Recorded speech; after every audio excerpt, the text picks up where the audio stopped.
Bab 115. Lahirnya Raja Para Dewa. Tekad baru Bai'an untuk Musiaer. Setelah cukup lama berpikir, Bai'an langsung bertanya kepada Musiaer. Apa dengan kekuatanku ini, bisa melawan mereka semua yang berada di tingkat Trugat? Tanya Bai'an kini mengangkat kepalanya dan melihat ke arah Musiaer. Jika kau melawan ketiganya langsung, maka kau akan kalah telak. Untuk melawan salah satu dari mereka yang berada di tingkat setengah dewa pun kau akan kesulitan. Bai'an mengernyit saat mendengar jawaban Musiaer. Saat Bai'an ingin bertanya, Musiaer mengangkat tangannya tanda ia belum menyelesaikan ucapannya. Sontak Bai'an mengurungkan niatnya, dan menunggu. Pertama, pengalamanmu dalam bertarung masih kalah dengan mereka. Walaupun kamu melawan salah satu dari tingkat True God pun kau akan kesulitan juga. Kedua, dalam hal pertarungan, kau tahu, tidak ada namanya jujur. Apapun mereka lakukan demi kemenangan dan kau masih agak naif dalam hal ini. Ketiga, kau harus membuka luas wawasanmu, dan belajarlah mengendalikan emosi sebaik mungkin. Keempat, walaupun kau merasa lebih kuat jika berada di tingkat yang sama, jangan pernah meremehkan lawan, karena mereka pasti mempunyai kartu as mereka masing-masing dan teknik mereka dalam bertarung juga bervariasi. Terakhir, ini sebenarnya tidak ingin aku beritahu kepadamu, tapi ini juga cukup penting. Agar kau bisa berhati-hati dengan mereka. Setelah Musiaer mengatakan hal terakhir, ia masih agak ragu-ragu dan melihat Bai'an yang kini penasaran. Apa itu Siaer? Musiaer langsung menghela nafas, saat mendengar pertanyaan Bai'an. Sebenarnya kekuatan mereka tidak di tingkat True God dan setengah dewa, melainkan jauh lebih tinggi lagi. Bai'an langsung kaget luar biasa saat mendengar itu. Apa yang kau katakan ini benar? Siaer? Apa mereka sengaja menekan kekuatan mereka? Bai'an langsung membanjiri Musiaer dengan banyak pertanyaan. Kletak. Oh, jika kau ingin bertanya, tanyalah satu-satu. Kau bertanya seperti dikejar setan saja, dengus Musiaer kesal sambil memegang sebelah kuping kiri dan tangan kanan memegang pinggang. Bai'an kini mengusap kepalanya sambil mengangguk-angguk tanda patuh. Melihat reaksi Bai'an, Musiaer langsung tersenyum. Pertanyaan pertamamu akan aku jawab. Mereka tidak menekan tingkat kultivasi mereka, melainkan benua rendah tempatmu tinggallah yang menekan tingkat kultivasi orang-orang yang berada di atas Trugat. Bai'an langsung serius saat mendengar jawaban Musiaer, kini ia tidak ingin memotong atau bertanya saat Musiaer tidak mengizinkannya. Batasan kekuatan orang di benua tempatmu tinggal adalah Trugat, namun ada orang yang cukup kuat memberikan sebuah alat yang bisa membuat salah satu dari ketiga orang tersebut bisa ditekan sampai setengah dewa. Untuk tingkatan mereka kau tidak usah tahu, suatu saat nanti kau akan mengetahuinya saat kau ke dunia mereka, bahwa kekuatan True God adalah sebenarnya hanya awal saja bagi para jenius-jenius di sana. Setelah menyelesaikan kata-katanya, Musiaer melihat reaksi Bai'an yang kini hanya melongo seperti orang bodoh. Musiaer cukup kesal, mengapa ia bisa suka kepada orang bodoh ini, dan saat ia ingin memukul Bai'an. Bai'an spontan mundur, apakah bisa? Kau tidak memukulku sehari saja. Bai'an yang baru saja terlepas dari rasa kagetnya dan melihat tangan Musiaer seperti ingin bergerak ke arah kepalanya langsung mundur. Musiaer langsung mendengus, hilangkan dulu tampang bodohmu itu, membuatku malu saja sebagai pasanganmu. Hei, ini kan kita hanya berdua saja, entah mengapa aku merasa sifatku terasa berubah saat bersamamu, tapi saat bersama keluargaku, sifat tegas seorang pemimpin akan bisa kau lihat, Bai'an secara bangga mengatakan dirinya sendiri di depan Musiaer. Wajah Musiaer kini semakin merah, bukannya malu atau suka, melainkan kesal saat mendengar ucapan Bai'an tadi. Bai'an yang merasa nyawanya akan terancam saat melihat wajah Musiaer langsung melarikan diri. Kau ingin lari bocah mesum? Itu tidak akan bisa, karena aku yang berkuasa di dunia jiwa ini. Ucap Musiaer tersenyum dengan bola matanya yang kini cerah. Musiaer langsung menghilang dan muncul di depan Bai'an. Kletak, nakal, hilangkan sifat berbangga dirimu itu, kau masih sangat lemah. Kletak, jika kau sudah kuat dan bisa mengalahkanku, maka, kau bisa bangga di depanku. Kletak, Musiaer mengomeli Bai'an habis-habisan. Duh, ampun Siaer sayangku, ampun. Bai'an meminta ampun terus-menerus, namun bukannya berhenti, Siaer malah semakin keras memukul Bai'an. Beberapa menit kemudian, Musiaer kini terkekeh kecil melihat wajah Bai'an yang bonyok. Bai'an langsung mendengus, namun ia berpikir perkataan Musiaer tadi ada benarnya juga, karena ia pasti akan meminta bantuan Musiaer jika ia tidak sanggup menghadapi musuh atau masalah ke depannya. Siaer, seandainya aku keluar sekarang dan tidak bisa menghadapi mereka sendiri, apakah kau bisa membantuku? Wajah Bai An terlihat memohon saat mengatakan itu.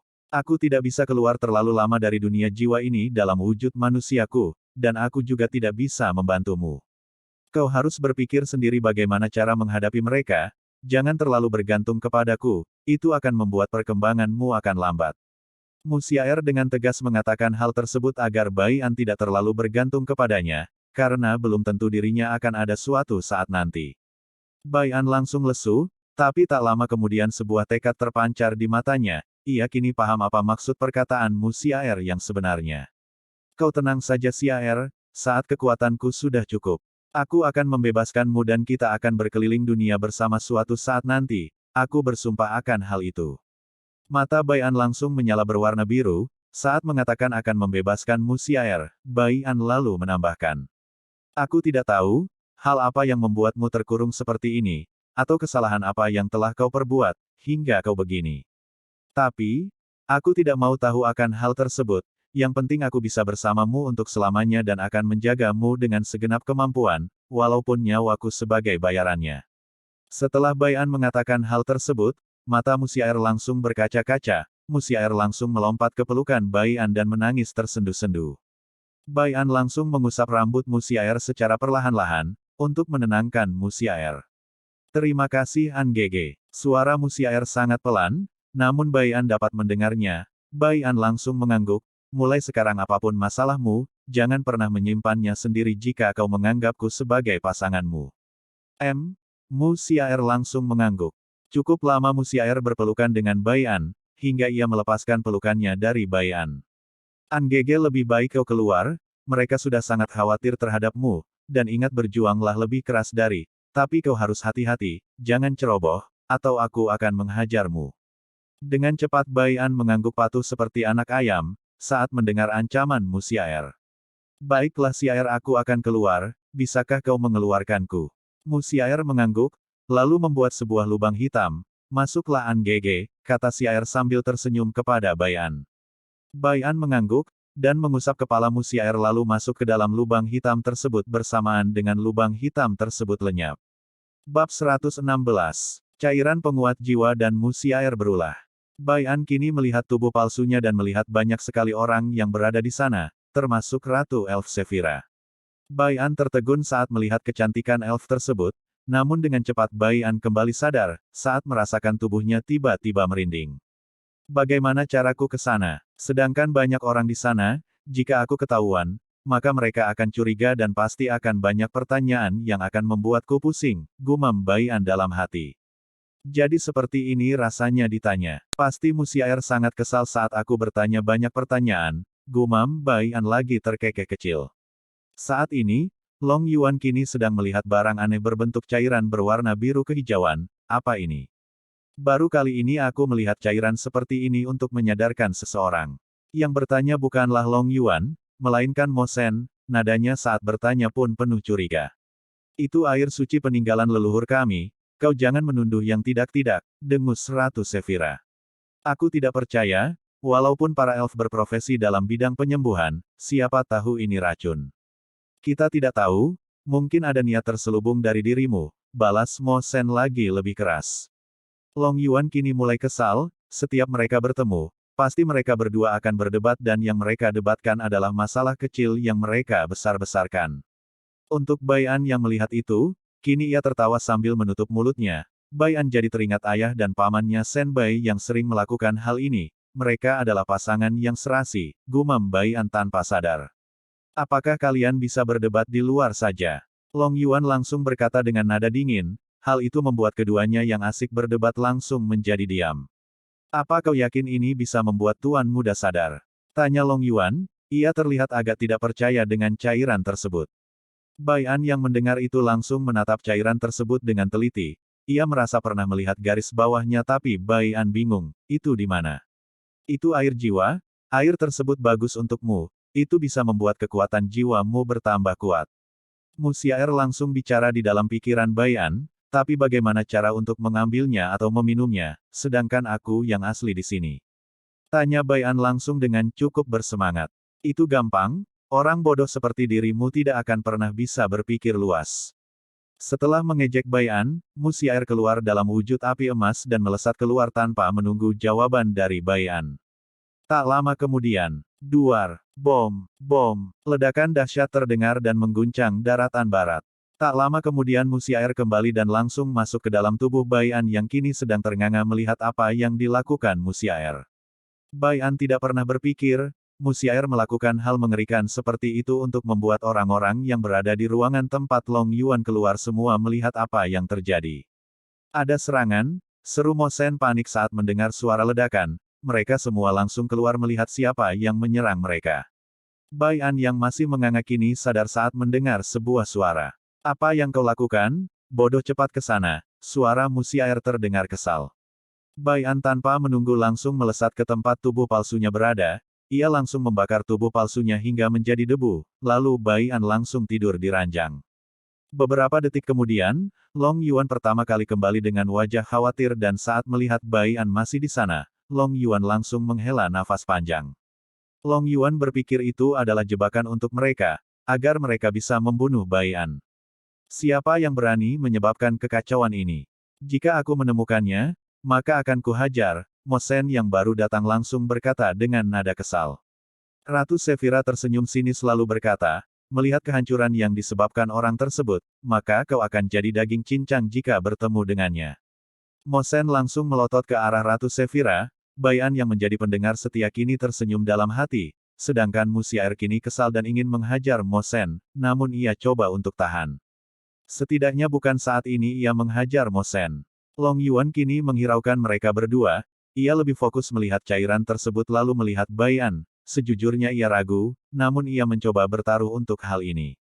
Semoga Tuan Muda bisa sadar, kata Long Yuan penuh harap, lalu ia mengangkat sedikit kepala Bai An dan memasukkan air jiwa tersebut ke dalam mulut Bai An. Bai An yang meminum cairan jiwa tersebut tiba-tiba merasakan jiwanya kini merasa terguncang hebat. Oh, karena tak tahan, Bai An membuka mata dan meringis kesakitan. Tuan Muda, teriak Long Yuan bahagia saat ia melihat Bai An kini sadar kembali. Mo Sen dan Ratu Sefira yang sedang berdebat, langsung tersadar dan mengalihkan pandangannya ke arah Bai An yang sedang meringis kesakitan. Tuan Muda, apa kau tidak apa-apa? Tanya Long Yuan kini khawatir melihat Bai An meringis. Bai An menghiraukan mereka semua, ia sedang fokus menyerap khasiat energi jiwa yang bergelombang dan mencabik-cabik jiwanya. Sudah kubilang, kau pasti memiliki maksud tertentu, teriak Mo Sen kini marah kepada Ratu Sefira. Aku tidak berniat yang tidak-tidak, aku bersumpah aku tidak memiliki maksud yang tidak-tidak, Ratu Sefira kini gugup dalam menjawab. Bisakah kalian diam? Long Yuan kini sudah tidak bisa menahan amarahnya, ia kini melirik Mo Sen dan Ratu Sefira, jika kalian ingin berdebat, lebih baik kalian keluar. Bukannya mencari solusi, kalian malah sibuk memperdebatkan hal yang tidak-tidak. Mata Long Yuan memerah saat ia menatap kedua orang di depannya. Bai An yang kini baru selesai menyetabilkan jiwanya kini tersenyum melihat Long Yuan yang begitu peduli padanya. Ia terharu melihat kesetiaan dan kasih sayang Long Yuan kepadanya sebagai saudara dan keluarga. Mendengar suara orang berdeham, Long Yuan, Mo Sen dan Ratu Safira langsung mengalihkan pandangan ke arah asal suara. Mereka langsung terkejut melihat Bai An kini baik-baik saja dan sedang tersenyum tulus ke arah mereka. Terima kasih telah menjagaku, ucap Bai An kepada mereka semua. Tuan Muda, kapan Anda sadar? Long Yuan langsung maju ke depan dan bertanya dengan gugup, karena ia sadar pasti Bai An telah mendengarnya memarahi Mo Sen dan Ratu Sefira. Saat kau memarahi mereka berdua, balas Bai An tersenyum sambil melirik kedua pasangan yang terlihat akur menurut Bai An. Kalian berdua mengingatkanku kepada seseorang yang selalu berdebat setiap kali bertemu.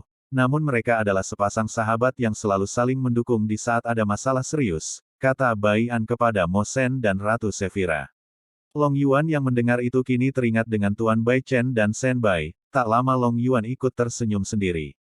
Sedangkan Mo Sen dan Ratu Sefira entah mengapa mereka terlihat malu-malu. Beberapa saat, Long Yuan yang melihat Bai An masih terlihat masih lemah langsung berkata. Tuan Muda, Anda lebih baik istirahat terlebih dahulu, karena Anda baru saja sadar. Long Yuan langsung mengusir Mo Shen dan Ratu Sevira keluar bersamaan dengan Long Yuan keluar. Bersambung.